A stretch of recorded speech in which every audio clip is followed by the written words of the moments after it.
now what we've got is a little composite loop. I've pre-built it because you guys know all about these by now. It's orange and pink dubbing sandwiching together. Exactly this much Predator wrap. So the Predator wrap is 1.5 inches long and the dubbing is 3/4 of an inch long. On the center line, we've got like 40-60 split so that it doesn't all end at the same spot. So now we're just gonna make a little 2.5 inch dubbing loop. 2 around the base, 1, 2, 3.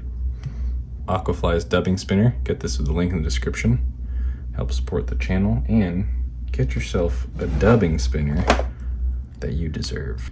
Who wants to tie with stuff that doesn't work good? Okay, so pick up our loop.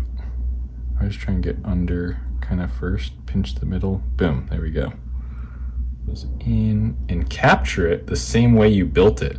So the center line is the line on the card, and that's how it comes out the same every time. And you can build these in a way that there's some consistency. So we're gonna spin that. Don't mess with the spacing at all. I've put it in nicely so I don't even feel like I had to move stuff around. And then because this is all non-organic material, we can like really go in with the wire brush and pick this apart. So super sparse. Get your fingers wet and get this guy out of the way. You're gonna have enough for exactly 3 wraps with that sizing. Now we've got a nice buggy hot spot. Now just take some body braid or some flash and wrap it up the shank, and we're gonna make another station. For some reason I didn't get the video of this, but you'll see it next. Now it's at this point that we're gonna actually grab some ostrich. I'm gonna stick with orange here, and we'll grab them from this part. Pretty healthy amount. They always shrink up so much in the water. Tie those right on the bottom, pretty much to the end of the composite loop, because what we don't want happening is for these to be too long and then they get tangled in your hook. So pull them until the points are just inside the bend of the hook, then they'll move freely down there. So for us, that's gonna be right there. Now at this point, do some damage control and wet these guys. Throw them in. Okay, and we will bar those. I'm just feeling like I'm gonna do it after. I'll take a look at everything and see where I want my bars. Then I'm gonna take some of this Ice WV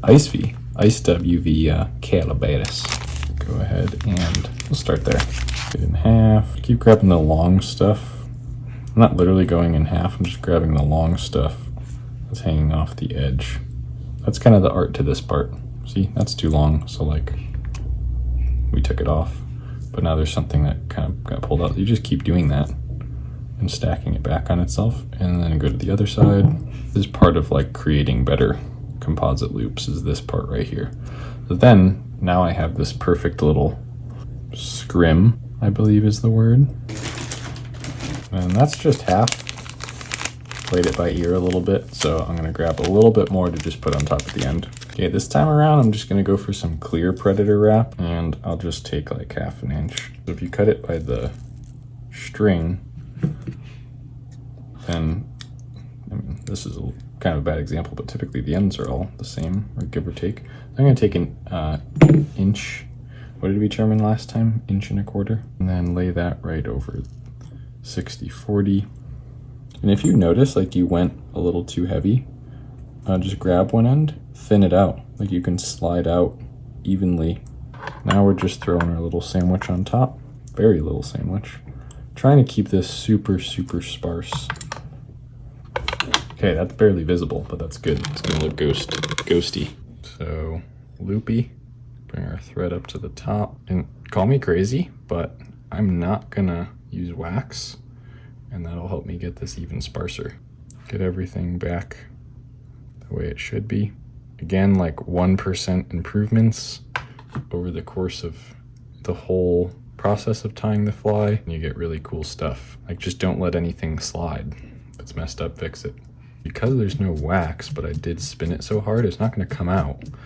It's just gonna make it way less sticky around thread. So check it out, look how thin we're actually able to get that. That's like, there are no lumps in that thread, so that's gonna polymer up really nicely. Got 3 wraps right behind the eye. So to be clear, you can tie these different ways. Like you can make that section longer and have it go up over the eye. I've been playing around with it personally, and what I've been liking to do is stop it there, have the rabbit strip go on at this point so it's not too clunky, and the rabbit has a really nice flat place to sit right there. So I'm going to take my split rabbit strip, and he's going to go down right in front of the eye. So see what I mean? Like if we had wrapped over that right there, over that eye, that space just gets a little big. And if you keep it nice and sparse, you can make it look good. So I did that on this one, right? It's like that has that predator wrap and dubbing go up and over around the eye for 2 turns. And if you're being conscious with your thread, you can still keep the head pretty small. It's not like that's ugly by any means, right? It's still pretty cool. This is just like, gives you a little more control. Be a little bit more beginner friendly. As far as the length goes on that guy, just past the bend of the hook with the hide. So that sits really good. And now what we can do is we can just throw whatever material we want right there. So here's what I'm gonna do. I just had an idea. I'm gonna put a little bit of that ice dub down, and then I'm gonna throw a little bit of rabbit cut off of the hide in there, and then sandwich it with a little more ice dub. So we should have the best of both worlds there. Again, I'm gonna size way down, go for no wax, and just rely on a really nice tight spin. Brush it out. It's pretty cool. We've got glowing rabbit. Okay, do not break your thread right now. That'd be really annoying. And one. It's pretty cool. The thread I chose looks like a little nose. So let's put on our rig here. Pull the tubing back. Okay, there we go. Now we just need to do some barring. Kind of following the barring on the top of the rabbit strip. So we'll go there, and then that's going to hit some of that. Go to that one, and then we could kind of imply there would be one there.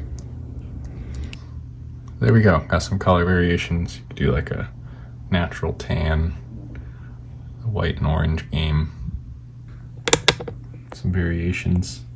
Color. All the same exact style, just different colors. So there you go. Hopefully you enjoyed that one.